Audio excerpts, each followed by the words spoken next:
Anyway, I've been playing around with some stuff. I don't know which one I want to do first. Yes, here's one for you. You you know, with the current climate where everything starts getting hot, yeah? And the most simplest solution would be let's make the sun less intense, which can sound quite funny, but there again, it's all to do with perspective, isn't it? If you have an object that's closer to the sun, it will cast a bigger shadow on the earth, yes? Yeah. You don't want to create a massive shadow. No, no, Mm-hmm. no, no, no, no, no. Yeah. You just need to allow some of the light to come through, Mm-hmm. but not too much. Yeah. And if anything, you want to bounce the heat. Yeah. So the object will probably get very hot, which is good. That means the planet won't get as hot, but there are several problems with that. Mm-hmm. Human behavior across all of the planet and how complacency, everyone is just littered in complacent. And everyone says that things are forged in fire. Let's see what forges in fire. Yeah, do you understand how that won't necessarily work? And I get it, it's the purification and this, that, and the other. Well, we're making diamonds then. I'm sure these are any good for humans, but anyway. So you understand that there will be a lot of complacency in that. And people will then believe that the environment is fixed, which it isn't, because it feels cooler. Then we'll have a issue, you will have an issue, where the planet will begin to appear to be cooler while the star is getting. It's not going to last forever. 15,000 years you've predicted. That's a good prediction. Although I'm going to say that that is not accurate. It's not correct. I mean, did we swallow up any good people that could, build something other than the empires that we've stolen from? Anything outside of that constant? I mean, we're still using 2D tools, aren't we? Writing and this speech and everything else. And, it would be a very different world if we actually did have holograms, right? Because you plug that into your mind and you can bring up all of these visions. But that's going to be the thing, isn't it? I don't know if that's ever going to come out. And there's a lot of reasons for that it's then becomes a power of mind, doesn't it? And it's already built into a 3D structure. So in my imagination, and a bit like yours and anybody else's, you can zoom in. So I can see a certain planet from this perspective, but it will stay there and I can move around it from my awareness. Mm-hmm. I have free will to move my perspective whenever I want through my imagination. Like I can in reality, right? If I wanted to have a look at this pen and I want to see it this side, well, I just turn my perspective, don't I? Yeah. And the more my perspective changes, okay, yeah, sure, I can move the object itself. However, if it was a fixed object, I can look all the way around it. I can move around it, walk around it. Different things like this. And also, I think it's going to open up a doorway. Do you know what this doorway is going to be? Psychic abilities. Here's how it is. So if we take children, for example, that's going to be a fascinating one. And without them ever seeing a planet, you want them to imagine it. And one kid goes first, and this is like an exam. All of the other kids can't see what this person is imagining, not yet. First kid, whatever it may be, I want you to imagine the Earth. They'll understand the Earth's shape and everything else, but no coloration, no pictures, no illustration, nothing. And just for them to imagine it. A bit like the way they used to make maps, right? Like they were almost hovering above. Let's see how accurate this is. And the moon, and to see it from all ways. Now, I think that and then the next child, and it stores it in the database, and then they all get to watch it as a group afterwards, one after the other. Now, I wonder how eerily accurate some of those children are going to be. Now, that's an interesting thing, right? And to also then, to get them to develop that imagination would be to look around. Look around from your perspective. Because that's one thing that is your awareness, right? Your imagination isn't 2D. It doesn't look like it's on a piece of paper. We've dialed ourselves back. And I think that's what the ancients had an advantage as to what we don't have today. Most people don't have it because we've been taught to do this 2D bullshit all the time. Even when I'm doing with all of this is such a pain in the ass. If you could just imagine it and it appears up into a hologram or whatever, it makes a documentary, perhaps. You just funnel this in and I just think it. I won't need to say it. and I then won't have the issue of the body is so lagging. Speech is secondary, writing is secondary, listening is secondary. The mind is so much more advanced because of how old it is. That's the communication and everything else became second. It hasn't developed enough. And if you think about it, all of the tools that we've been using haven't developed enough. Unless I'm one of those bad imaginists that blames the tools. Funny. Could you imagine if hunter-gatherers were told that? Hey, you're blaming the tools, come on. We wouldn't have transitioned from one age to another age to another age to another age. It's a great way to suppress us, to stop us moving into a new age. Do you understand how that works? Anyway, where was we going with this? Yes. Complacency. So if we do manage to block out some of the heat by creating a lens, then it's what type of lens are you going to be using? You're not going to be adding any of this blue shit to it, are you? Fungus loves houses. Have you noticed that? All year round, it loves it. Why? It's got nothing to do with your windows. It's got nothing to do with this. It's got nothing to do with the lights that you're now bringing in houses, with the blue LED lights, with the blue hint, the coolness. If I was fungus, I would find a house and I would start growing into the house. That's all year round. I think fungus came from a supernova, if I wanted to date this back further enough. And has it been here with nature? Nature, I think, come from a red giant. Actually, I think it came from a 2-star system, actually, and it did figure of 8, whatever that was on last. Yeah. Life is not... Extinction is not the end, not 100%. Sure, it's not going to look like nature did once before. No, because it's had to make do with a bad situation as landing here. And also fungus made do with a bad situation. We often think that a star is 2-dimensional. We think that if it ever explodes, or any have ever exploded, and the problem is with that, you're not going to see it. If it exploded already before you became aware, then massive hunks of metal, dark, are on their way towards your planet. You won't see it until it is too late. That's an interesting sort of process there, isn't it? Good luck trying to find that. And it depends on what it's made from. You got to understand, molten and then instantly explodes.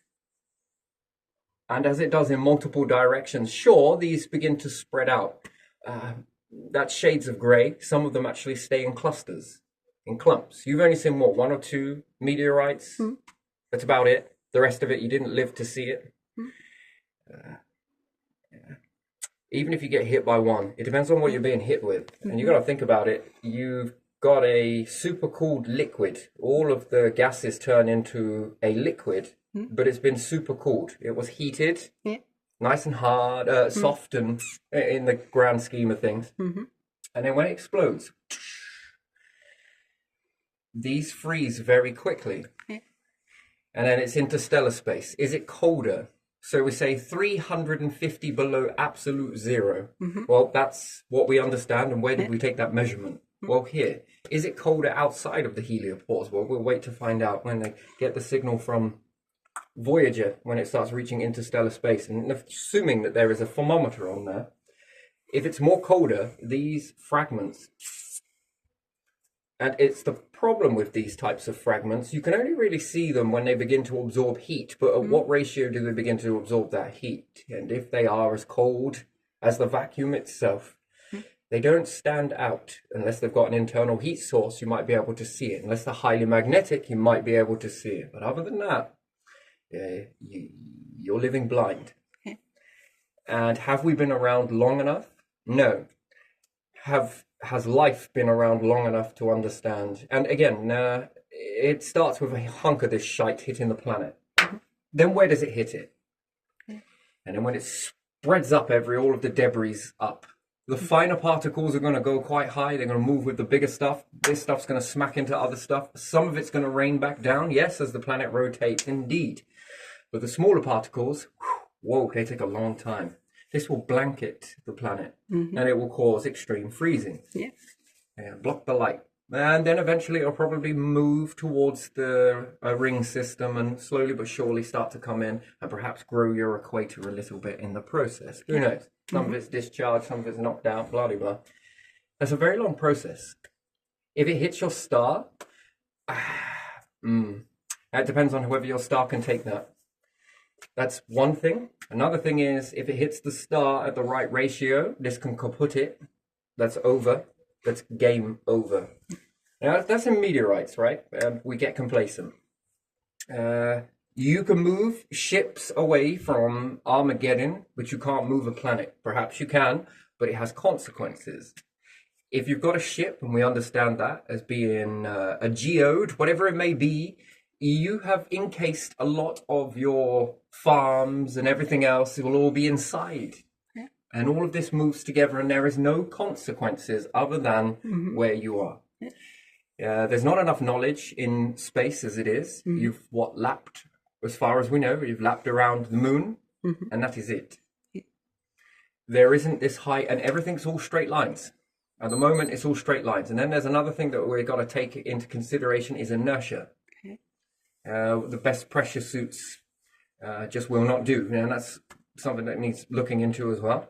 These are failing. So already, if you had to leave the planet, it would fail. And that's complacency already. Because we want to keep old structures in modern times. If we don't want to move on, and this, that, and the other. Now, let's just say we managed to create a beautiful idea where we go and block out the star. That has very dire consequences. Number one is crops.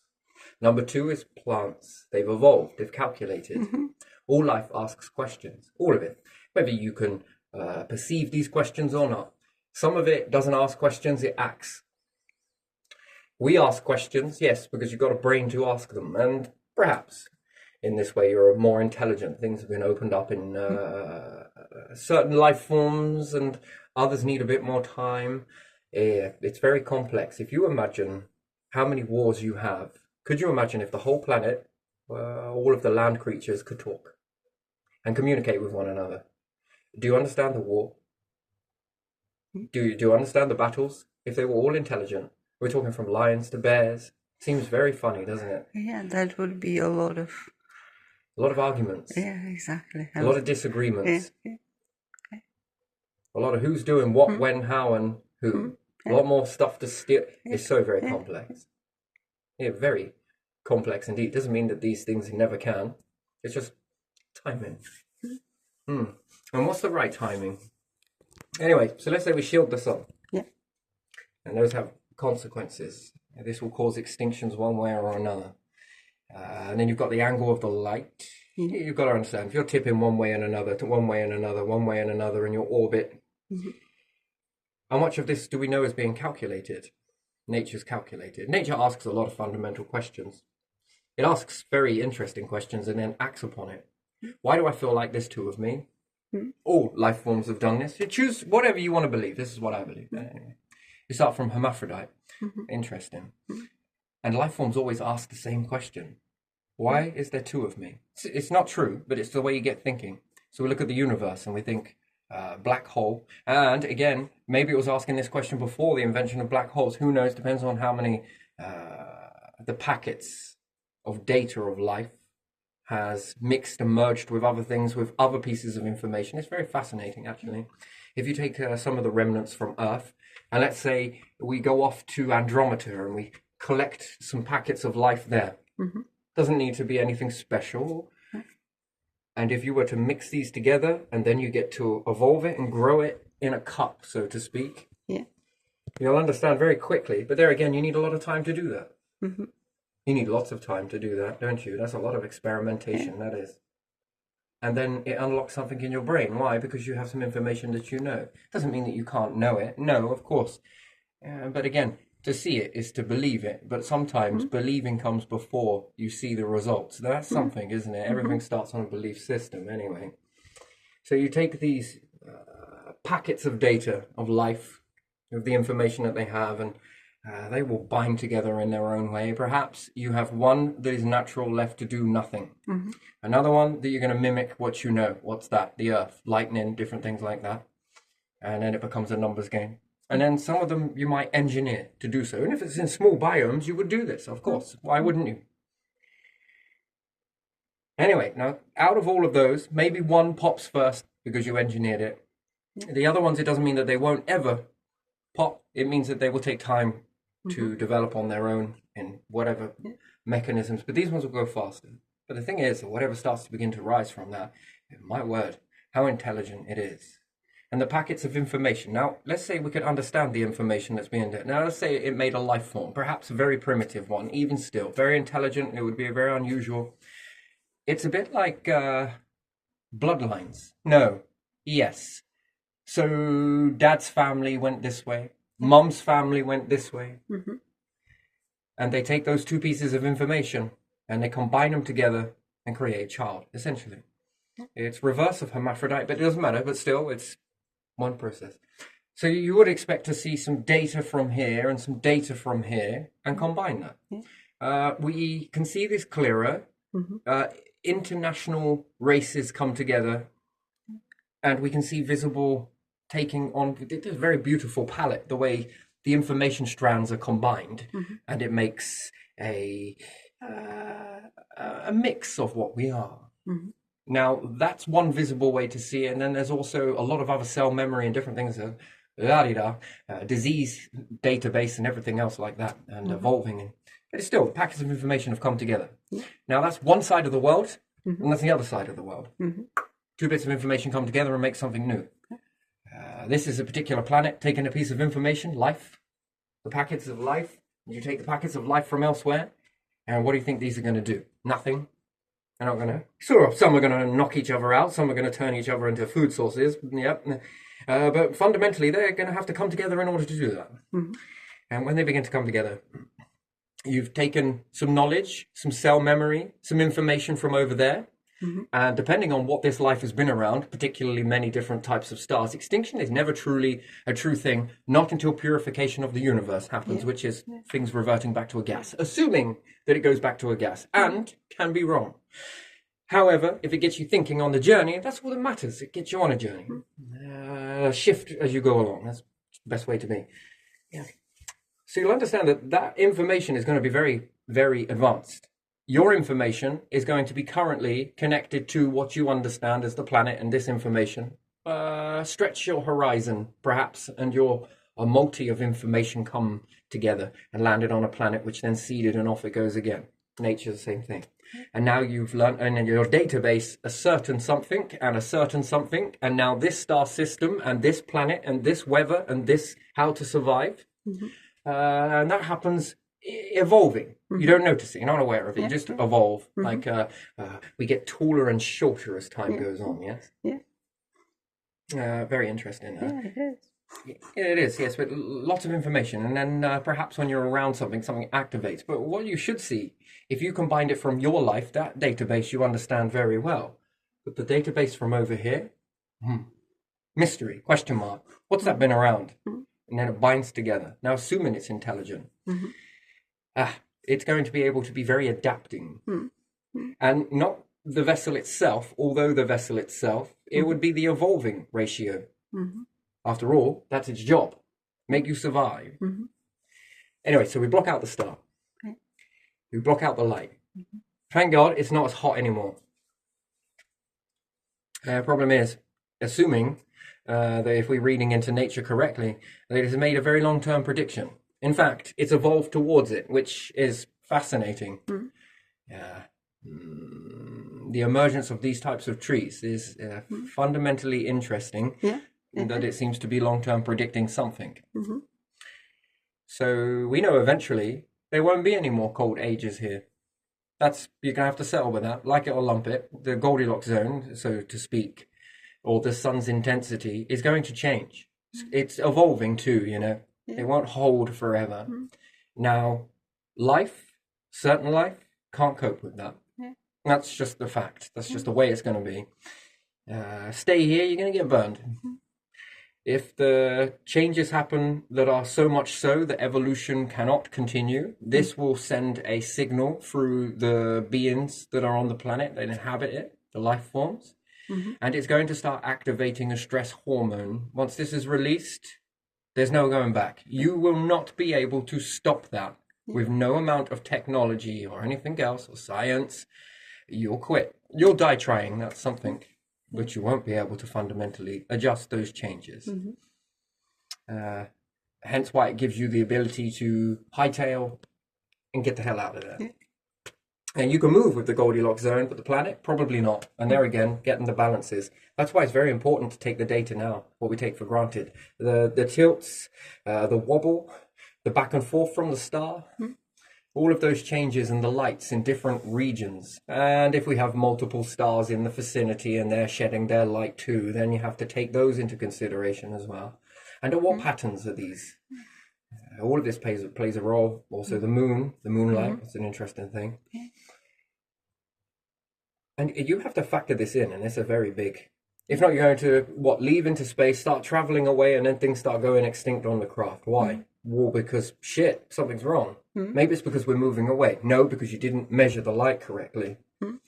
You didn't get the nighttime temperature, the daytime temperature. You didn't get the right pressure. You got to follow the pressure. You got to follow the magnetism. You got to follow... There's a lot of things you got to try and cover in this in order to sustain a healthy farm and a healthy existence. And thank God, or whoever, that nature doesn't drop its leaves if you bring it into a decent environment. Okay, maybe for a couple of seasons it will, but after that, it will begin to stop. And as it does that, it's going to be producing oxygen all year round, more than you could ever want it. And hopefully go into a rapid production of creating fruits, seeds, different things like that. Fascinating thing. But if you block the star, there's one thing that I think is going to be guaranteed with humans. They will rest on their laurels, and when they are time to go, they've got to try and shield themselves as they move away. And that's probably going to be the part that's going to be very difficult and tricky to do. Now, it works for the most part, but that shield would have to come with you. And again, you would have to stay in its shadow, and then for how long for? Until the temperature starts to dwindle down. The problem is, it's a bit like the tortoise and the hare, isn't it? That zone is going to be moving whilst you stay there, and it's going to be getting incredibly hot. If that shield breaks, you will be extinct. You will cook. And then you'll become a meteorite for another planet. Yeah. Or until the star explodes. Anyway, extinction is everywhere. Anyway, so nature as a hermaphrodite. Why do I feel like I'm two? Why do I feel like I'm two? I don't know. As being one.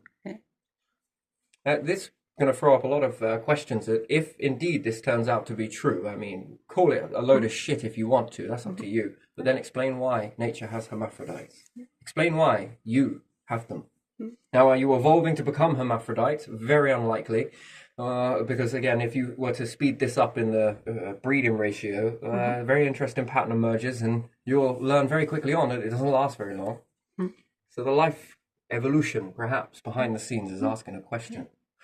And in fact, it asks it whether there's two of me. And, why do I feel like there's two of me, and can I be two?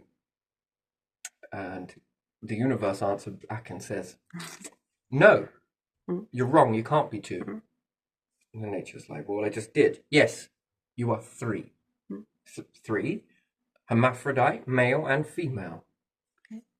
That's an interesting sort of evolving ratio there, isn't it? And now, assuming that this is true, and humans come from this hermaphrodite understanding, yeah? How do you know a woman is actually a woman and a man is actually a man, and it hasn't just been the best guess of something else that has separated these two forces? A bit like the universe, two forces, right? But you don't know there are two forces. In the beginning, you only understand one.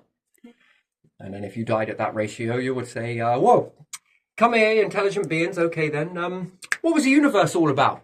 I've got loads of time to listen to you. Imagine if you're the creator. Oh, well, there was just these burning hot things around. That's it. That's all there is. All right, go on, off you go. Next one's come along.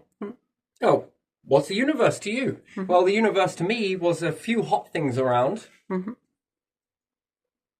And a few stable platforms for me to stand on. We called them planets, assuming they're planets. Translation, they would say planets, but in their key of what they understand and labeled it. No one's right, no one's wrong, just that. That's interesting, isn't it? Okay, all right, fair enough. Yeah, come to the end of the road, understand that, go on, fuck off to heaven. And then you keep going with this process, and you keep going with the process. Now, these ones are end with that belief system, which is, and each time it changes. Yeah. Oh, humans taught me something. What was that? That a liar always changes the story. Wait.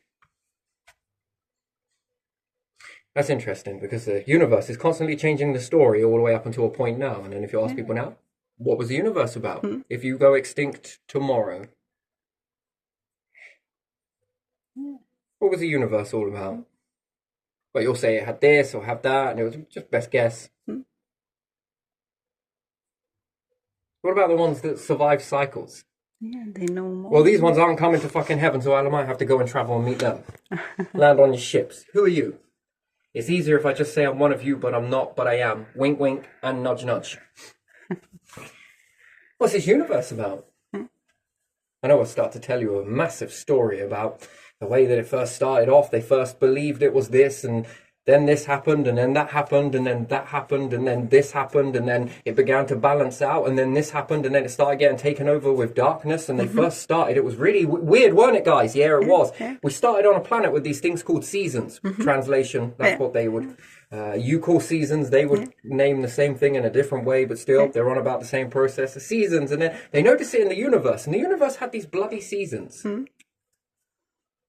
Where it's a bit up and down. Oh, okay. Is it finished yet? Not yet. The ink is still being wrote. Oh, don't mind me. I'm just going to watch you. Now, again, do you see how, and if I were to ask these ones, and assuming they had empires, how many empires did you have?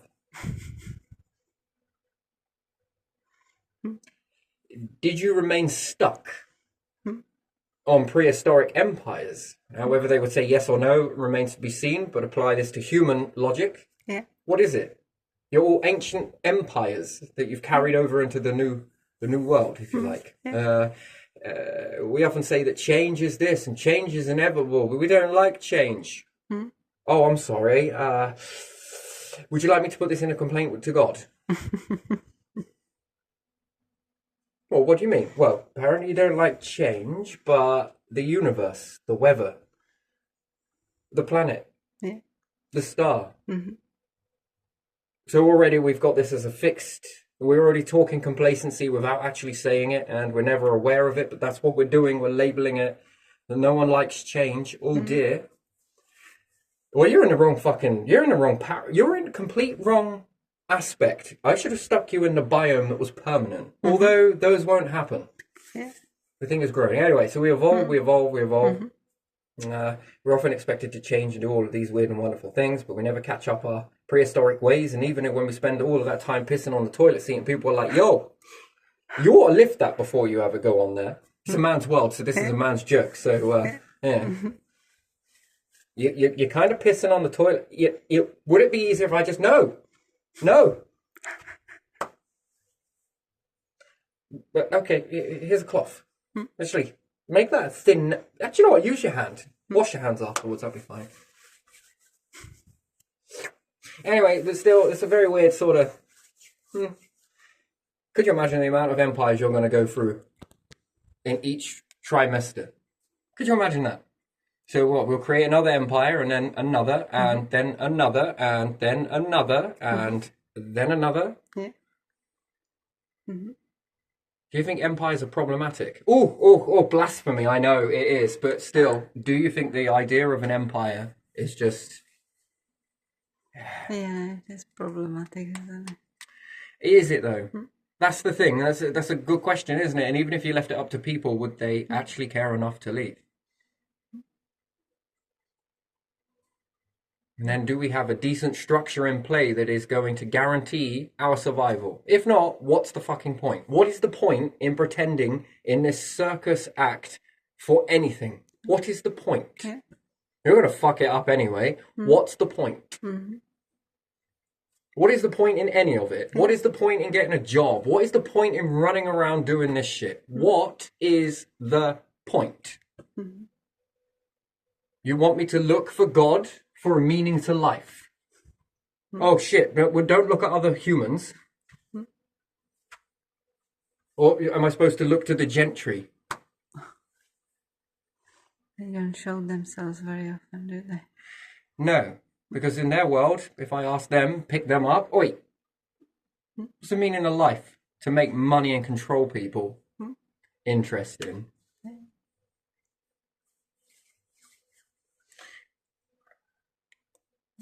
You think you're going to heaven, do you? You'll be the ones that cause the mass extinctions. You're going to heaven, are you? You're doing God's work, are you? I don't think that's good. Yeah, that's an interesting sort of thing there, isn't it? You're doing God's work. Well, then clearly you don't believe in a God then. Or you just haven't been praying, right? Or you just haven't been listening. That is God's work, is it? God was like, let's have a pointless existence. Wonderful. Stifling all the opportunities and everything else. Anyway, so assuming that you go this way, and nature's asking all of these questions, it seems to have a lot of long-term prediction. I've got one more to ask you. What do you think would happen if you added more pressure in a chamber and grew plants in it? I don't know about the pressure. I don't know really. Adding more pressure, basically creating more atmosphere. What would nature do? Do you think it will grow bigger? I think so. And nature also asks another question without actually asking any question out loud, not one that you can hear, one that you pay attention to. Yeah. Can I be old and young at the same time? Now, this is a fascinating technique because it also means, can I clone?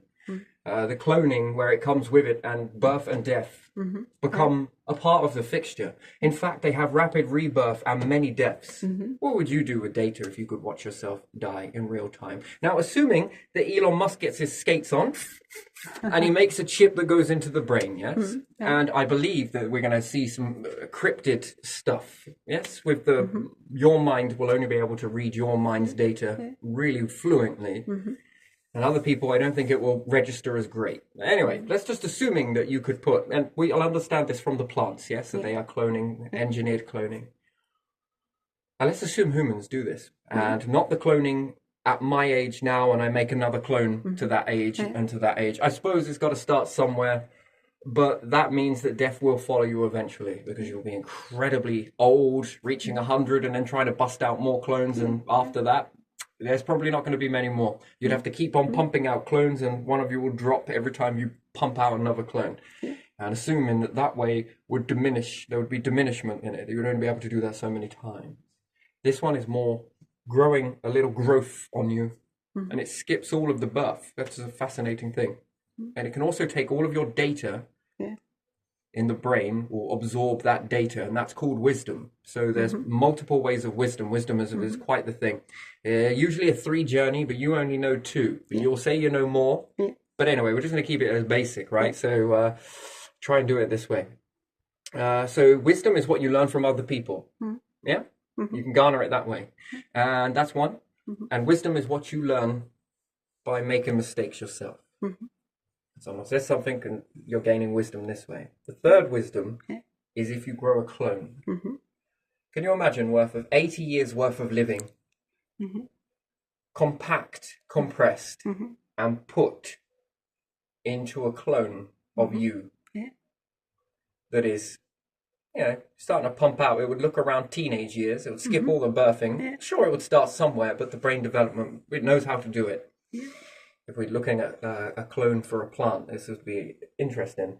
So you'd have a teenager growth, and by the time that it was ready, it would drop off, and it would run around. But it would have 80 years worth of knowledge into it. Now, assuming that I died, that 80 years worth of knowledge, wisdom, has been passed down. Can you imagine how enhanced that would be? And it would still garner the wisdom from others, of course. And it would also garner the wisdom to the database, what it learns in its lifetime, and then assuming that it clones again, which it will, once you unlock Pandora's box, it never really shuts again. And then that clone of 80 and 80, 160 is it? 160 years worth of wisdom. Can you imagine that? A theory that you pass on. Never mind this bloodline shit. Keep it in a bloodline. You would keep it in your lifeline. Now we're coming somewhere. You remember when I was talking about lifelines, birth lines? Some of them are constant, some of them are not. We'll loop into those in future date, but maybe I will, maybe I won't. I don't know yet. It all depends. And this drops off of 160 years worth of knowledge, memory, and everything else. It will die, but it won't die as the way that was first understood. Mm-hmm. So you'll be on its cloning. You'll have many rebirths, but not. You go through birth yourself, so you only understand it. You don't actually know it, although we feel like we know it, but we don't. And we will go through death, but you'll only understand it, but you won't know it, because it will be the last thing you know. And you never live to tell the tale. Actually, both of these ends of the spectrum are very beautiful, by the way. The constant, arduous path of life seems to be you spend a whole life worrying about it, and actually it can be one of the most beautiful things you'll ever experience, assuming that there is something where you go on. Anyway, let's just assume that. Now, let's say Elon Musk makes a chip, and after 160 years worth of me cloning, that's a lot of me. It is. And that's a lot of you. That's a lot of everybody. You need space for this, most certainly. That's all right, because the universe gives you the very thing you need for it. Almost like it's coaching you to do this. Whatever you want to call that, religious or anything else, ancestral. Brings a whole new meaning to the word ancestral. Anyway, so let's say I attach a chip into this new clone growth. I'm at 160 worth of wisdom, but my vessel is young, let's say. And let's say that this one is going to be 160 years worth of information passed into this new vessel at 16 years. Teenage years, it develops at that. Now I'm going to give it a chip, and I'm going to take a chip.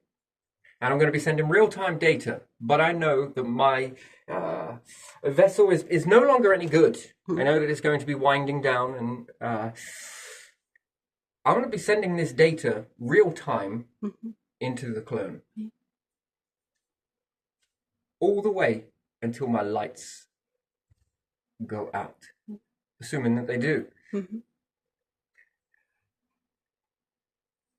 Would you understand death, or would you know it? Who will know it? Which one? You would be able to see it, and you would also be able to feel it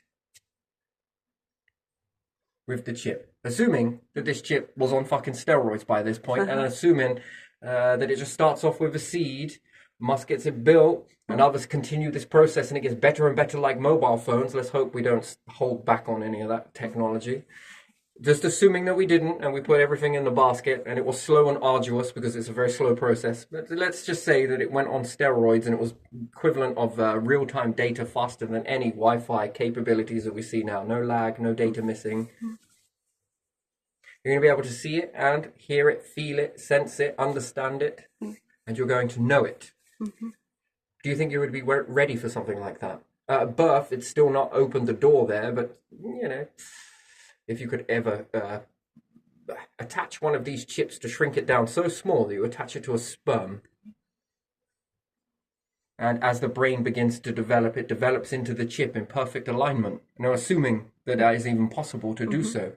And then as the child is beginning its journeying process, perhaps have that sent to a database, and adults begin to pick up on this information. Why? Well, it just helps you fill in the blanks about your own. You can't exactly go back in time, but what you can do is learn wisdom from something as small as that. Well, it really opens Pandora's box now, doesn't it? To be understanding cells as well. If you could shrink it down even further than that and get it onto the atomic level. Atomic? Yes, I think so. Is there anything being contributed from this? Is there any? Imagine being able to tap into the evolution archives itself. If you could give evolution a voice, what do you reckon it would say to humans? Do you think it talks? One is the language. You'd have to unencrypt it. Decrypt it, I think is going to be the word. What do you think it would say to you? And interesting, right? But just assuming that you could figure out that this is the part responsible for evolution, and you could give it a microphone. A way to communicate with you and translate what it's saying to what it means. And let's say you could... Do you ever wonder why you have past languages that you try and work out? What do you think drives humans to really desperately try and work that information out? Do you think it's coincidence? Do you think it's just a coincidence? Or do you think it's deliberately placed in this way and it's been deliberately omitted for you to work this stuff out, which then prepares you, which would be the backbone of being able to move with technology into a certain way? Do you ever think that humans do what they want to do, or they're being led to do things which feels like it's their idea? Yeah, the second one. They are led down. Which is sort of guiding them, as all children are guided. Mm-hmm. You are guided. And some things you do that are incredibly weird, but still, and other things you do that just feels like such a good idea. Mm-hmm. Why do you need to know that information from the past time? Yeah.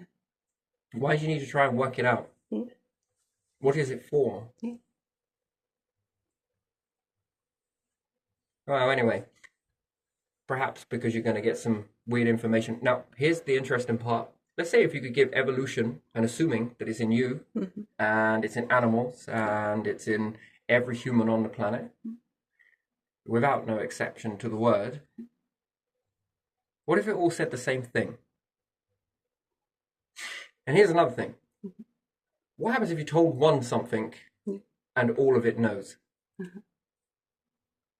This would be a very upgrade to the brain version as to which one actually has better communication into the brain. Mm-hmm. Is it through this? Is this one the fast track into the brain? Mm-hmm. Can you teach this more information faster, and it's able to process information much more quicker than your physical brain? It's going through all of your receptors, which are very slow and very old.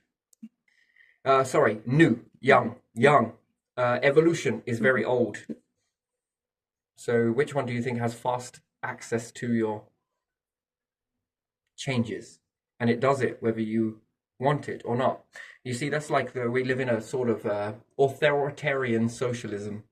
That your whole body is an authoritarian socialism. Some things you have no say in. Death, when you're born, those things are not chosen by you. Something else is choosing when that ends and when that begins. And you could say your parents, but again, were you there? How long were you guys at it for? Oh, I was trying for years, and then you fucking came out. I'd like your sister, but you can't send me back, you bitch. Anyway, but it's a sort of banter, witty, and all the rest of it, Look, it was like buy one, get one free. That's just the way it is. Maybe not, but still. Yeah. I want to call that a bonus. Perhaps, maybe it was like, okay, this one. Anyway, but still, it's got to have one favourite, haven't you? Okay. That bitch knows how to cherry pick. Anyway, but still, so, or something else in control of that. Yeah. Which, by your understanding, you were in control of it, which is barbaric, unless you were incredibly both fertile. Damn, watch where you're putting that thing. Why? You might even impregnate my lemons. Jesus, come on. I was planning on eating these without seeds. Now, come on. I wasn't planning on you. What do you do? Just look at these people and you get them pregnant? How does that even work? Right, you can get it. There's some fertile individuals, I'm sure, but still, it's not in your really control, is it? And then, what led you two together? It's another interesting process. Is it really all you, or is it some level of authoritarian? And there is a socialistic sort of, you've got choice there to a degree. It sort of holds you in, doesn't it? Do you think this evolution could ever manifest as a human being? Or if it's got that much choice and that much free will, does it know the right recipe to... You shouldn't it? Have the right recipe. That would be interesting, wouldn't it? It goes some ways, certain ways, many ways, and then returns and continues. You see, this would be problematic for a species, wouldn't it? Yeah. Especially ones that love control. Mm-hmm. That all of the next generation, it starts creating these soldiers that will move humanity. It would be interesting if you got it across the animal kingdom as well. Yeah. And then what would the information be? That if it could communicate, where are you from? Yeah. What are you?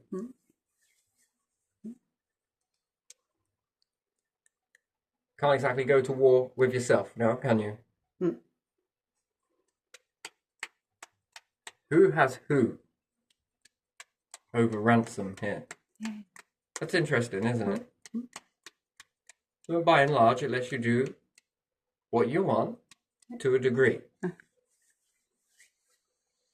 That's an interesting sort of thought process. Well, I guess stranger things have occurred. It's unlikely. Yeah, no, stranger things have occurred. You are living with this free will to a degree whilst moving around a very, very, very, very hot center. I mean, that is fascinating, isn't it? Yeah.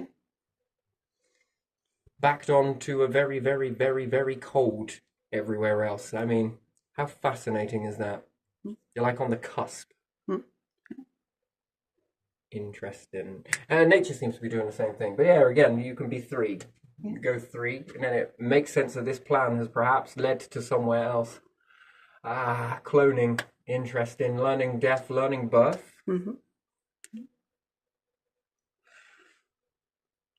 It doesn't mean that death doesn't happen. It's not shutting the door on death.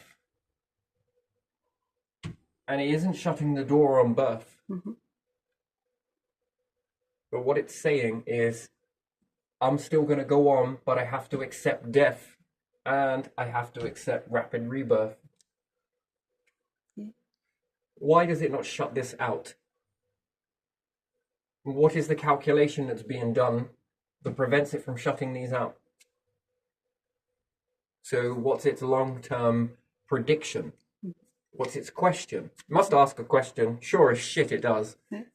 What happens if this doesn't work? You know, eternal life is a double-edged sword. Everyone would love it. Everybody. Wouldn't you think so? Everyone. Yeah, pretty much.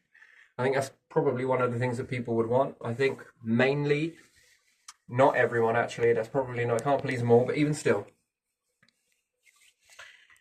Very interesting. Very, very interesting indeed. But it seems much of life wants it. Seems to be striving towards it. The universe, it just won't have it. Doesn't mean that it, in this understanding, it's got to keep the balance in a figure of 8 cycle. But by and large, with how small you are in the grand scheme of things, even if your species did expand to a certain degree before the pipeline ended, so there was no more reproduction, let's say, and you start to go backwards, you pick back in your bloodlines, you need a lot of them because of the depression ratio. That would be a very interesting existence. But even still, imagine if any of those, you created eternal life, but you turned off death. It's not saying that it can never be done, because it can. The problem is with it, that if it gets done, and something very bad happens, you got to live with that pain. And assuming you could turn off the pain receptor, but there again, that's a two-way street. Nerves, different things like that. You need them. But you could turn those off, but there again, if you haven't caught up in this... Again, it wouldn't matter if it was a clone, because if you broke your back and you were cloning, you would just... You know, given enough time with that, the information, the relay patterns are going to be passed on in a much more better way. So the one thing, until you do it yourself, you will never be able to tell who is who. Now, you feel like you're living in this perspective now because this is all you know. But what if you made a clone? Do you feel it? If you think hard enough, can you see through the eyes of something else being your clone? That's an interesting question. And until that Pandora's box is open, you'll never really know yourself, really. You might understand it when we look at a plant and perhaps test it, and it's slightly different here. Yeah, slightly different is engineering. You would engineer. This clone is slightly different from this one. Why? Based on the information, therefore the knowledge, therefore the database. And the longer time that it's been around for, it's going to be able to start playing around with this stuff. After all, if it's no longer reproducing the traditional sense of the word, then it's only a matter of time before it's going to start playing around with that and asking more questions. Can I go backwards? Yes. Is it possible to go backwards, but in a very roundabout sort of way? It really has to go a long way back in order to change the pattern and the outcome. If you turn off death and it goes wrong, and any of those restraints fall down, that's a long time in a dark, being able, no way out. Assuming you broke your back, and that's eternity. Imagine if I could give you a serum that would make you live forever. Is it blue pill, red pill? Never seen it, heard people say it. People ask this question, would you take the red pill or the blue pill? I'd take half and half, maybe. All depends. It was one to live for eternity. To live long, or is to live for eternity, and the other one is abundance, is it? There again, if you did live for eternity, you could create your abundance, couldn't you? Yeah. Depending on what you saw as abundant. Yeah. What is abundance? Yeah, you would learn. All of the things that the universe is churning out right now, yes? Yeah. Happening to wait for abundance. What if it all shuts down and you're ill prepared, but you can't die? You have to go through that whole fucking... You think some of your most boring days, yeah? Your longest, boringest days. Yeah. Imagine waiting for the universe to kick back up into summer mode. That's a long time. That's a long wait. It is. But I don't know what eternity is long, yeah. Yeah, eternity is very long indeed. That's a lot longer. But even still, the first time you go for a season is going to be the longest thing you... Yeah, that's a long winter. But if you had a preparation, sure, you're not going to be able to devour all of it, but still having enough to keep you comfortable bouncing back and forth. And if your species are expanding, well, it would probably be a bad idea to not be ready for that expansion ratio, because you're going to have to then slow down the... If you figured out cloning, then that would be all right. You would have to not breed, which the environment teaches you, doesn't it? Well, it doesn't, because you've glossed over it. So nature shuts down. Animals tend to hibernate. Most things in rivers go in torpor mode. Not everywhere, but most of the places, it all shuts down. Yeah. Could you imagine shutting down while waiting for times to improve? Maybe you haven't made fusion perfectly, and maybe you haven't made fission perfectly. You have to stay in that suspended enough to keep going, but you couldn't breed for a bit until summer, till you started reaching into spring, and then there was expansion, and then you could begin to expand again, and then your capabilities would grow for that. That's why numbers are always important. And then you could expand more, and then more, and then more, and then eventually, I'm sure, the bloodline eventually you'll stop reproducing. There'll be too many cross contaminants where it will start lapsing over one another, and then you'll start breeding for obedience. But I don't think... Could you imagine a species, intelligent species, would love control so much that they would breed themselves into compliance, back into animals? Could you imagine that? Well, all of the codes are there. You can do it if you're not already. You can breed yourself back into animals. Isn't that fascinating? Yes. That's a... Okay, pull the pin on that, and once it happens, well, the mass amount of you have been told this, you've sent a signal. Now, assuming that this is all a load of guff, and there is no signal, and there is none of this, and there's no... I don't know. You are made of crystal, after all. Like your little RC cars, aren't you? Just these fucking controllers don't work. Not the way they used to.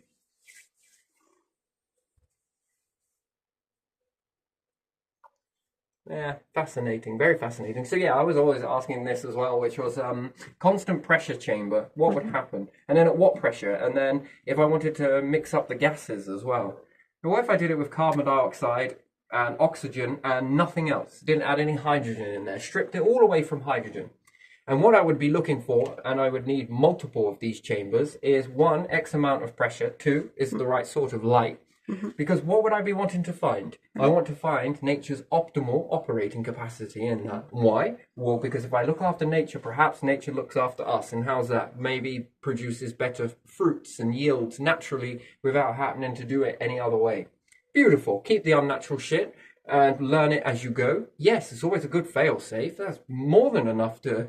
If this starts to struggle, at least you've got that to fall back on temporarily until you get this sorted again. That's a wonderful thing, isn't it? Helping it to engineer seeds that last a copious amount of time. It's the seeds that I would be more worried about. Seeds are fascinating. You know that if you hold a load of seeds, they haven't evolved enough. Each seed is evolving. So each season it's evolving and it's putting new information in. So certain seeds from an ice age might not be very good at growing now. Too much. So you'd have to mimic ice age conditions. What were those? Where were they found? What was the tilt? What was the wobble? What was the light coming into the planet? What was the magnetism back then? Pottery helps. And yeah, you'd have to mimic that environment and then go from there. If you sped it up, so we say that this is X amount of orbits around the sun, which makes the season. What happens if you shaved off a few months off the season in order to make it speed up, in order to eventually catch up to the point of now? Then you could modernize those seeds from past to now. That's a fascinating thing, that is, isn't it? Assuming that you found some. Well, they don't grow now. Well, no shit, Sherlock. Not all of them will. Some will, variations, but yeah, they would need to catch up. And then you'd have to align them to a time of now, which they will adjust. I'm pretty sure it wouldn't take that long, to be honest, plus with their growth ratio and what they experience. And could you change it whilst they're in there? Anyway, with these different chambers at different pressure, at different gases, does this grow better? Does it grow worse? Am I giving it a bigger database to work with? Yes, I might well be, but I'd also need another one and another one and another one and another one. Change the gases over time and see how that works out for generation after generation. What if I grew them in a depressurization chamber as opposed to a pressurization chamber or a pressure chamber? I remove some of the pressure, only a nip, then a little bit more, then a little bit more. Well, what does it do? Does it grow bigger? Does it grow smaller? What happens if I subject a human to more pressure? More than the atmosphere, which would then give me an understanding of what was going on back in the time when we saw giant butterflies and shit. Can I recreate giant butterflies? Well, that would be fucking fascinating if you could. Now, is it comes from playing around with the pressure? Is it too much pressure? Is it a change of gases? Is it a lack of pressure? What happens if I do it with the trees? Do I make bigger tree cores? Is this better or worse? Or well, it's a way to hold on to a gas, I suppose. Carbon dioxide, isn't it? Among other things. So I can hold on to a lot of stuff with it. And also I can engineer life, can't I? So factor this in with my cloning. Would I want to put a clone into a chamber and make it bigger or smaller, depending on what I needed it for? Then depending on how many clones I was making at the time, and assuming we're doing it the same way nature does, could I start engineering and making bigger and smaller humans? Well, you lot are going in the caves. You're going to pull all the shit out of the cave, okay? You're going to be big, you're going to be small, you're going to be... Can I play around with that? Yeah, perhaps I'd have to play around with insects and all sorts of plants and different things like that, because I'm also going to need to feed these individuals as well, aren't I? Ain't no good giving a giant something small that an ant-sized human is going to be eating now, is it? That would be like a fingerful. You're just eating us out of house and home. Now, assuming that I could make these bigger, what do strawberries look like in this environment? Any berries. I'd love to make berries that were naturally, of course, that were a strawberry the size of this. Do you know why? Do you ever find in some of these strawberries, some are yuck, some are good, some just taste like water, just all taste the same, and I get a little bit concerned about that. Yeah, I like a punnet of strawberries where they all taste different. And then there's one particular sort in there that I actually really like a lot. I like out of all of them. I don't know if that's just me being a fussy git, but call it what you will. And there's often one that I really didn't like very much. It just didn't balance on the palate right. What happens if I... is this another piece of coded information that humans are supposed to learn by now, but haven't? Perhaps you could. Maybe it's all a load of guff, but still, until you've experimented and tried this, you never really know, do you? What happens if those ones that I really like the taste of and the ones that you really like the taste of, because, have a bite of this. Go sparingly because I like this taste, and you try a bit, and you're like, oh, don't like it. What about this one? I didn't like this one very much. You want to try a bite of that? Yeah, I like that one. Oh, yeah, that's really good. Okay, so now I know that this one is good for you, but this one is good for me. Yeah. Now, what's my body trying to scream at me in that, and what's yours trying to scream? What happens if I accelerate that? And then I eat nothing but those per season? Is that taste based on my body knows what it needs? Yeah. By altering my taste so that I seek out this food, and we've lost it. We've been spoiled in modern days. And is yours seeking out that particular nutrient? And another question I'll have, does it change? So food problems for me, could you imagine if we lived in a kingdom of giants and we look at some of these giant butterflies that were here and some of these giant dinosaurs? Could you imagine a cow the size of a fucking dinosaur? I am not fucking about. I'm deadly serious, right? Yes. How much would that feed you? How much would that feed a nation? I mean, it's going to be shitting out more gases than they're going to worry about. I mean, shit me, if we're worried about cattle shit, we have really got problems, haven't we? Terrible. But even still, which then means we need a lot of sensors in the planet, don't we, that are capturing these different gases. Oh, got it, put it in a container. Okay, got it, put it into a container. Yeah. Then you start to sort out, do I need these gases? Can I play around with these gases for anything else? You can't really vent these out into space anyway. You could, but you would diminish what you've got. And even leaving them in the volume like that, they would also going to diminish. Maybe we'll put these in balloons, indestructible balloons. They're still a part and make up the atmosphere. Yeah. Because if we put them in metal containers, because it's so small and we liquidize it, we want the expansion of the balloon to still fill in the atmosphere so that we don't diminish the atmospheric pressure. All we're doing is keeping it contained. So that we're not breathing it, because we can see the balloon and it's indestructible. Therefore, I think NASA are playing around with some stuff like that. I don't know if they are, but I think I saw something made out of some type of fungus that was really indestructible stuff. They could inflate this stuff. Actually, I saw it was holding quite this fucking payload of stuff, and I was impressed. It looked like a rainbow, no color, but yeah, it was very strong, and it didn't leach very much. Something like that is a very good idea, because again, if you were to put all of these gases in there until the time's improved, can't do anything about them right now, but maybe the future will. Rather than leaving it in the air for them to breathe in and cause all sorts of horrible extinction, horrible events, and leave it in a fucking container until someone can do something about it. You're not taking it away from the atmosphere, so you're not collapsing your atmosphere. You're keeping it safe. But anyway, I was looking at these giant butterflies and giant this and giant trees and plants. Now, assuming that I could subject strawberries to this, or blueberries, or grapes, I was thinking, how do I feed a giant? And people look at you and like, do you know any giants? No? Well, that's a fucking stupid idea then, isn't it? No. Hear me out. Because if I could make something that could support a giant, how long would that keep me in food for over a season? And you, and you, and you. And then how many gases would this exchange? I mean, that's going to be impressive, right? I'll breathe for you. You put this in a ship and you're going to have so much fun. What about wood? Shit me. You'd never have to have fucking wood chip ever again, would you? You'd keep it there until, because that's what it's doing. It's taking out the carbon dioxide and it's suspending it for a bit until it gets burnt. We need some more carbon dioxide. I got a couple of fluorine that will go. I'm going to donate some fluor for this. And if everybody in the whole, wherever it was, all right, we'll incinerate this. Okay, we got the good carbon balances back again. I don't know, either or. Because you're going to be collecting gases, that's for sure. Well, I would. If I was leaving into space, I would be collecting the gases. For sure. For shit. And all the water that would be around, oh dear, that is a ticking timer. It's like God put on a stopwatch. And your gases are venting. Yeah, but it's on Europa. Who gives a shit? Those liquids aren't going to stay there forever. It will be all right. We'll do it tomorrow. Yes, in that mythological world that never exists. But yes, we will, I'm sure. We'll get there somewhere. Supersize my food. And again, how does this look? How does this taste? And then can it be put in already into an environment where it can adapt? It can grow inside that environment, and then it's already space ready, isn't it? You already know what you're doing in space then. And then if we're talking one particular strawberry plant that is like massive leaves for its very small space, that's what I like about nature. It's very dense. It compacts itself really well.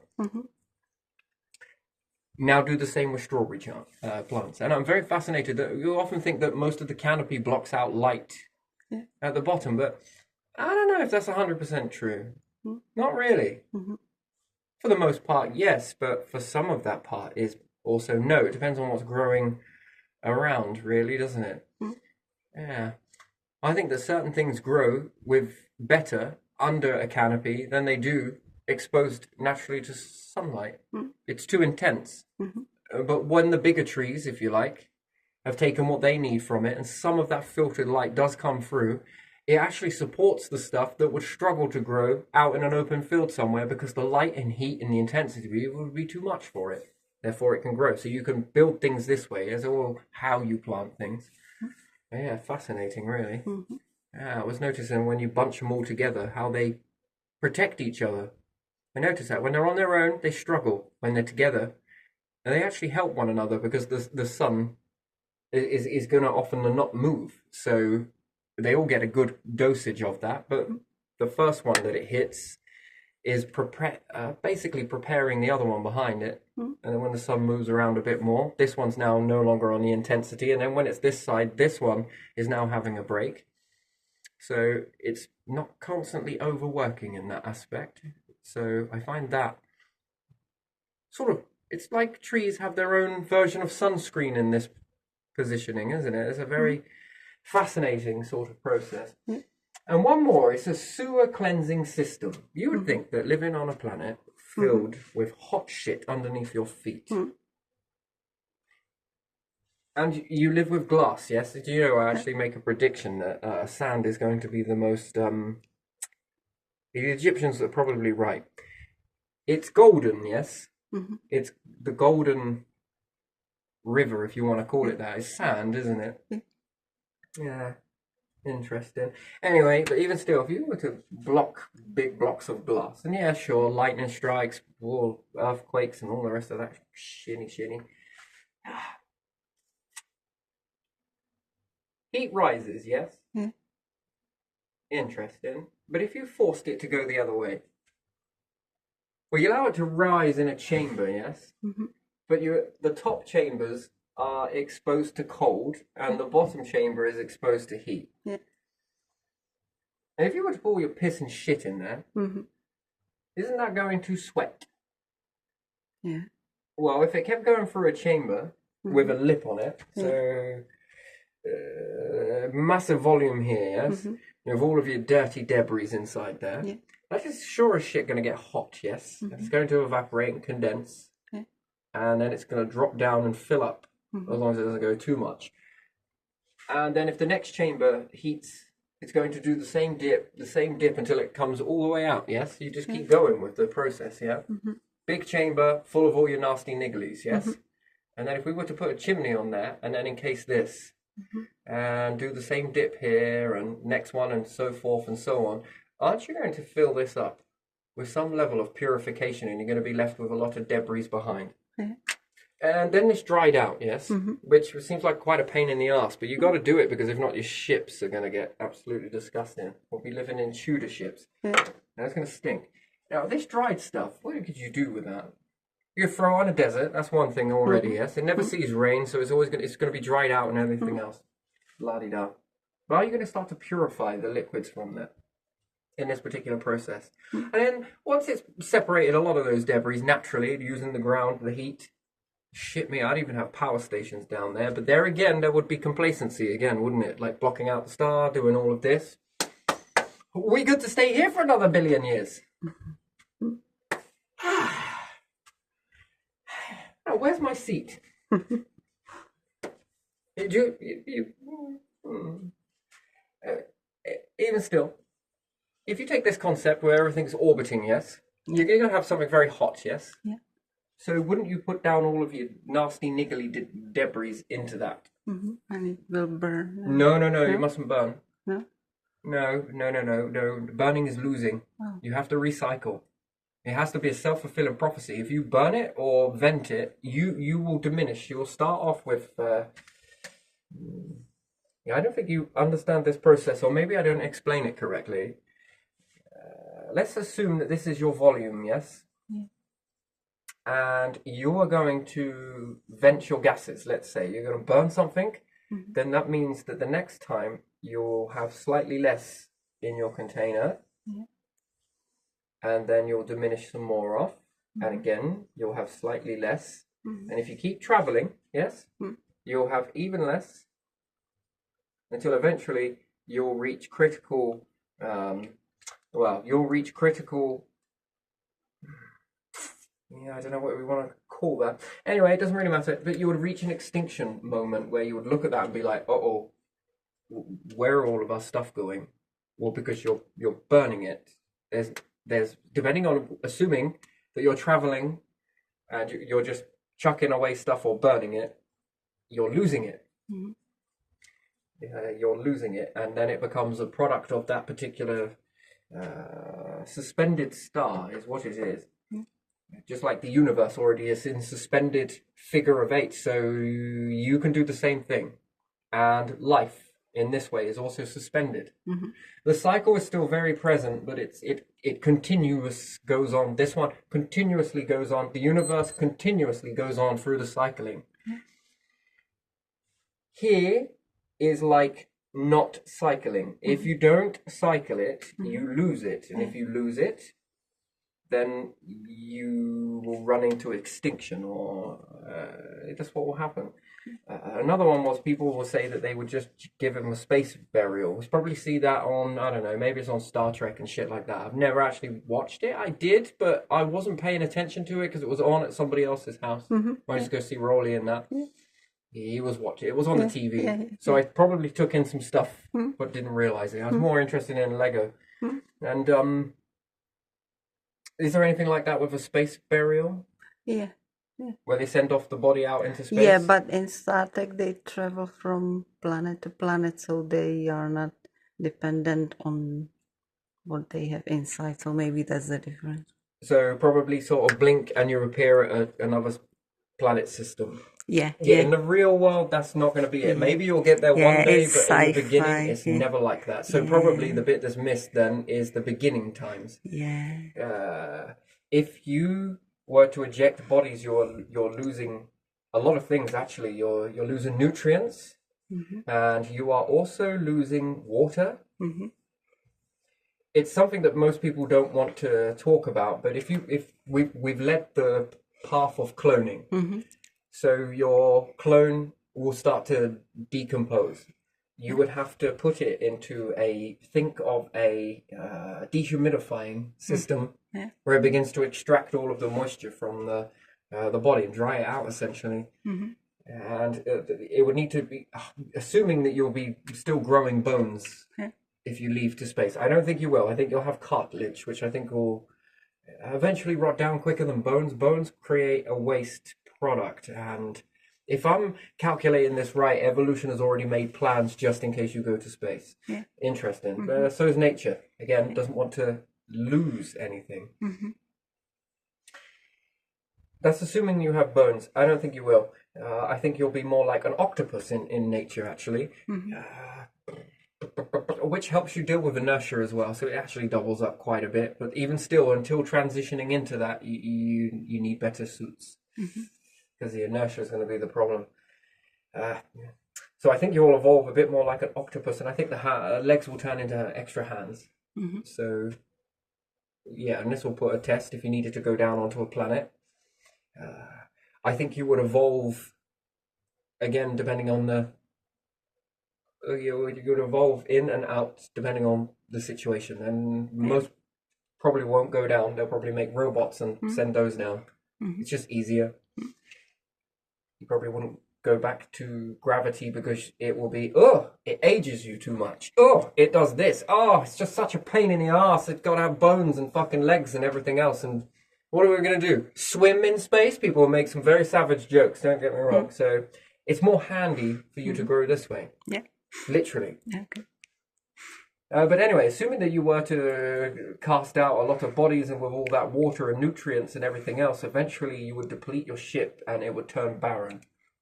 That's what it would do. It would turn barren to a point where Rhizomania and different, I don't know, you call it whatever you want to call it, Spaceomania, there you are. You would run out of liquids eventually. So these are hard-hitting facts and no one ever wants to probably talk about stuff like that, but it's a hard question that people got to sit down and actually seriously process. That's if you want to go to space. Maybe you want to stay here and die with this. We might as well get guitars out. Start singing Kumbaya around the star. Hope it doesn't blow. Made my life more pointless than you'll ever know. I don't know. We can make some songs up about that and just take some piss. But yeah, there you are. I think what I'm going to do is I'm going to start to wind down from this now. I think I covered what I wanted to. Actually, I didn't. I didn't even touch upon what I wanted to touch upon. But even still, this process here, you got to figure it out. Throwing it into a river is not dealing with it. Throwing it into the sea isn't dealing with it. Burning it isn't dealing with it. A filtration system.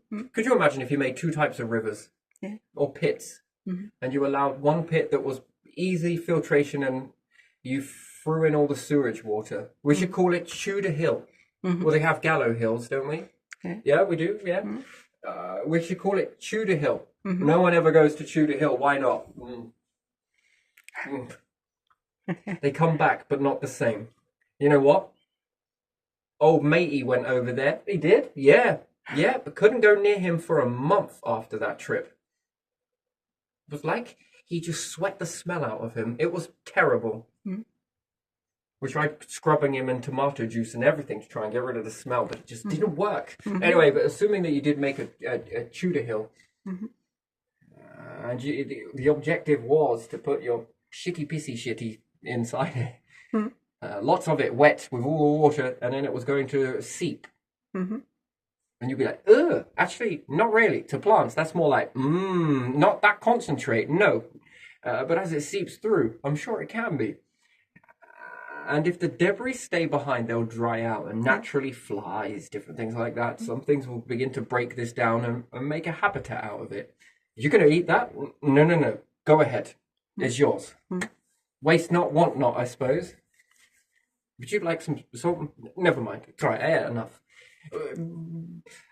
These will make, better have it as a life form. And that's a really interesting thing, that these things can eat all of this stuff and, live quite happily in it.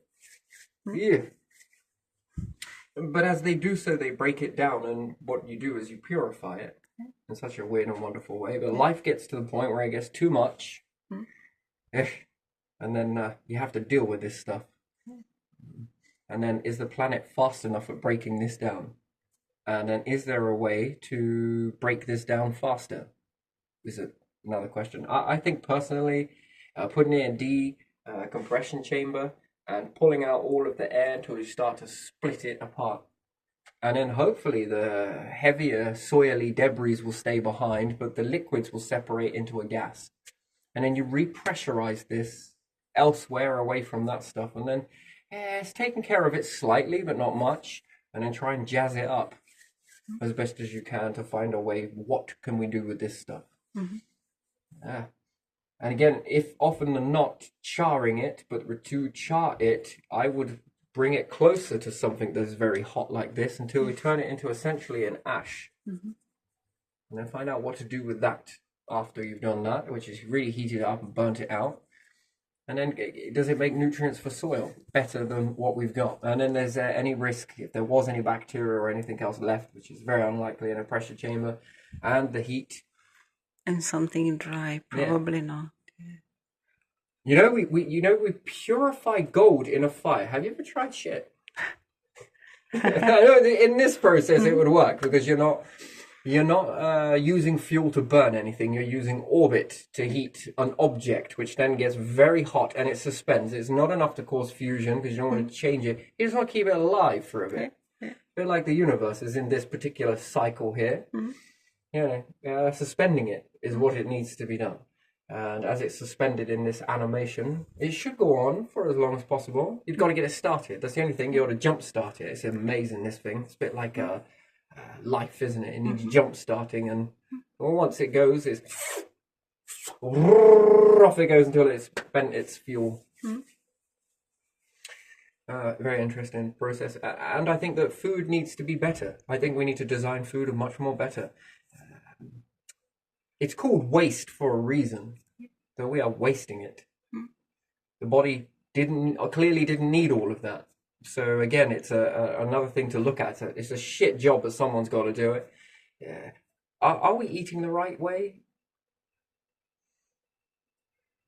I wonder what would be a better way of converting the food into being able to take straight the energy and finding a way to put this into us without needing to, I'm sure it's not going to stop you excreting, but if we look at a sloth, the ones on the tree, yes? Yeah. Don't they shite once a month? Yeah, they go down and shite.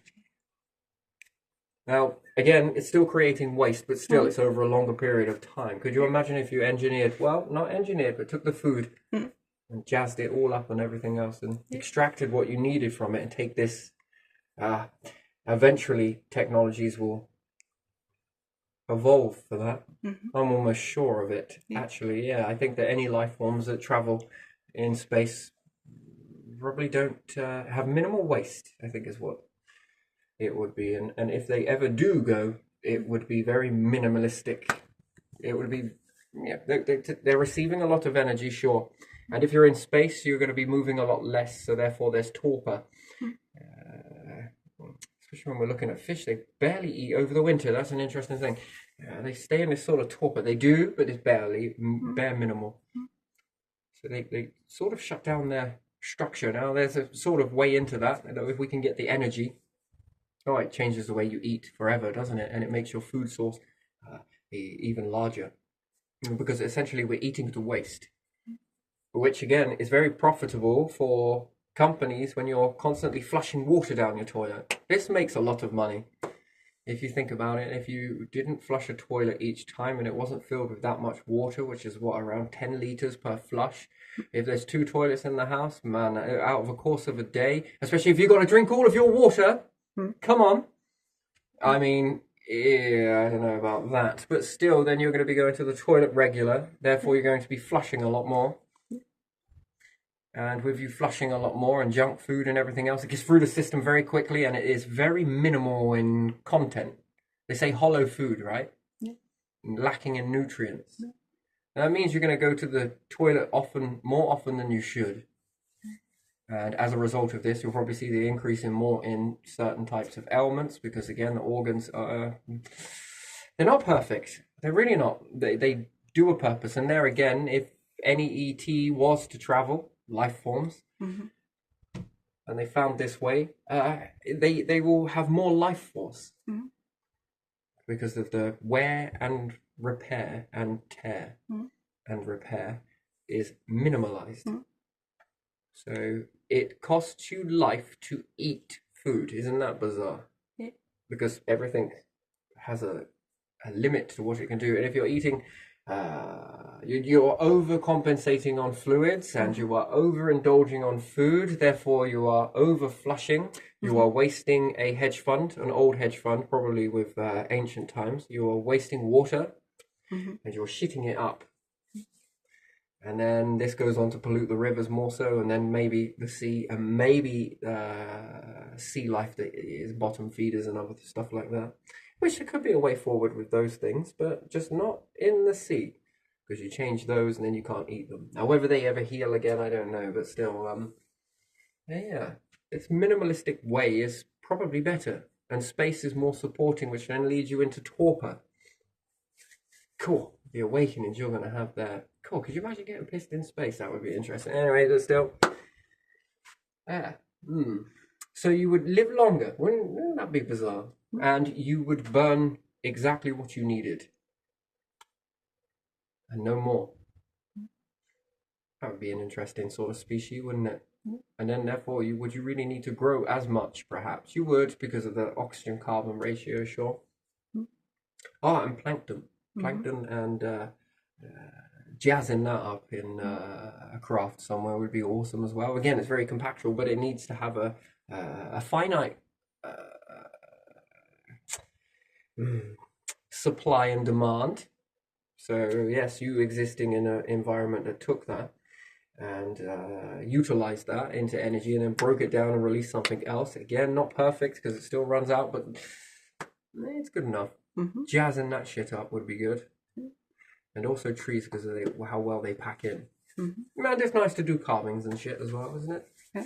And build stuff. Fill the hole. All right, fair enough. That's going to be me done for today. But still, cloning, fascinating. Stars are cloning. You notice that? Don't you think stars are clone? Yeah. Well, you're like this one over here, and you're like that one over there. Bit rarer, but still. And you are like this one, and this one is like this one. Well, who'd have fucking known that? Are you all the same? Shades of grey. I think you're colourblind. I think it's red. And you're blue. And you could be green. We find a turquoise star. No. Ooh, purple star. That'll be an interesting one. Okay. Yes, very interesting. Collecting star stuff. We are a collection of star stuff that will collect star stuff to go on to live longer, happier, and wonderful. But yeah, no, seriously. One question I'm going to ask you. Would you even like to learn death from that perspective? I don't think so. I most certainly would. Yeah. And that's only because I'm a curious little bugger. Yeah. Yes, of course. Because you're going to get closer and closer to that doorway, essentially. Assuming that you can pass the information off. Now, you can do it externally, for sure. Maybe until it's done, you won't know one way or the other. I'm talking about an exact replica. Twin, not an exact replica, identical or otherwise. That is not exact. Shades of freaking grey and a lot of them, but it already shows you that it's possible. It's almost like whether that's an accident or deliberately on purpose, that's already showing a level of something is beginning to learn something in this twins. And it's an interesting thing, isn't it, that each side, this side is going to grow this way and perhaps this one's going to grow this way. And again, that's a lot of learning, that is. Lots of learning.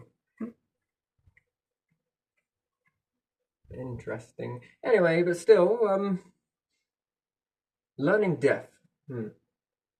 Well, do you think you would get closer and closer to the beyond? You don't know. You never had a near-death experience, though. No. So there you are. That's a filter that. Is it because it scares you? No. It doesn't. When it comes, it comes. No. That's not it. But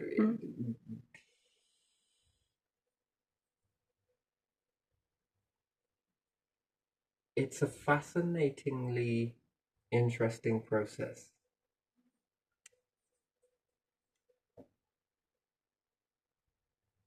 Define what scared of it is. That's another question entirely. And is it because it's the unknown? Yeah. Is it because something has higher power over you? Yeah. And that's something that humanity does not like. Yeah. Because you've educated yourselves to believe that. Yeah. That sort of higher...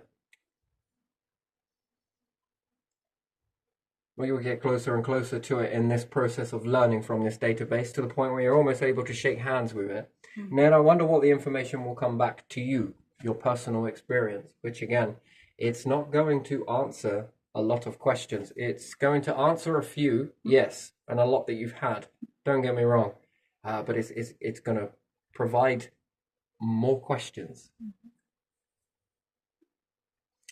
And then as you go on, you'll probably get the answer to those questions, but it almost sort of lifts up a little bit more, a little bit more, a little bit more. That's the learning journey, I think. So sure, you will answer a few things, but wonder what messages come back after that. I mean, that would be interesting. And assuming by then you're all connected to a database that you can see it. you can show it from your perspective, and you can also see it from other people's perspective, which there again is going to give you a whole lot of new meaning to think about, something else to think, to create. And I think it actually amplifies religion, ancestry, and all the rest of it. I did say that right. I didn't say ancestry, did I? It was ancestry. These things I will end up tongue twisting. I swear I will. I got to be careful. Nitrogen, liquid hydrogen. I have to confuse those two as well. But it's nitrogen is the cold one. Learning that. Ancestry, yes. Yeah. I think it opens up a whole Pandora's box. Might even enhance your understanding of what a god is and what the structure that the confines that hold all of this together. It might help you understand both of those as you evolve in that. For me personally, I would like to find this out. I would like to be on the verge of that, on the cusp of it. Oh yes, because that gives you a guarantee, doesn't it, that you transition into your clone. And then essentially, does it mean that on the end of death for one of your clones, that something blocks the process over because you're already cloned? So you get up to a point and it... And until you've cloned, do you really know whether there's another link? And extrasensory perception will be the number one breaking paradigm shift that you will all experience, because you can't see it right now, because you haven't... Not that you haven't achieved it, because I don't know, maybe in some weird laboratory somewhere, maybe it has happened. In the universe, absolutely, definitely, I'm a great believer in this, yes, because it all points this way, and a lot of things seem to be able to do this, and it's coming to grips, which then would tell me how, yes, nature is old, don't get me wrong, and so is fungi, and humanity, well, I would say it's touching on but in the grand scheme of things, it's quite young. I say nature is quite advanced though, but it asks a lot of questions. These gases, can I use this? Can I do this? Can I be old and young? Yes, you can. Can I clone? Can I not die? Can I die later? Can I postpone it? It seems to work that way. We're not working that way because we do it a different way. I think that's where you're giving intelligence. It's sort of like, what can you do? And then is there a competition on the planet that you don't realize, but it is happening right around you, that you've been given a test? Is evolution the strongest in all of these things, or is intelligence the way it should evolve? And if it is, then that would come from improvement of who, and then you create 2 life forms, which actually there are 3 in that process. The ones that don't appear to be intelligent but act intelligent, which would be nature. Doesn't appear to be, but it fucking is. Its intelligence is on steroids, but it's more evolutional based than anything else. You have the ones that are part-time intelligent, and then you have the one that become awareness and intelligence of being able to think and be able to have the capability to do that for themselves externally. And then evolution might be asking a question. Do I keep going this way, or am I evolving in this way? Which intelligence holds the test? Which one it gets going quicker? Which one saves all the rest of the... And then therefore, I wonder if something saves that it activates something, which then gives it a better knowing as to which way it will go. And then what else will it unlock in you? Which is sure as shit going to activate something. Yeah. Anyway, right, I'm going to leave it here because it's starting to get very warm here, but I do like it. I do like the warmth. It's been a beautiful day. Not great everywhere, but still. Well, we'll see what rolls around winter, won't we? Yeah. We'll see. Let's leave it there.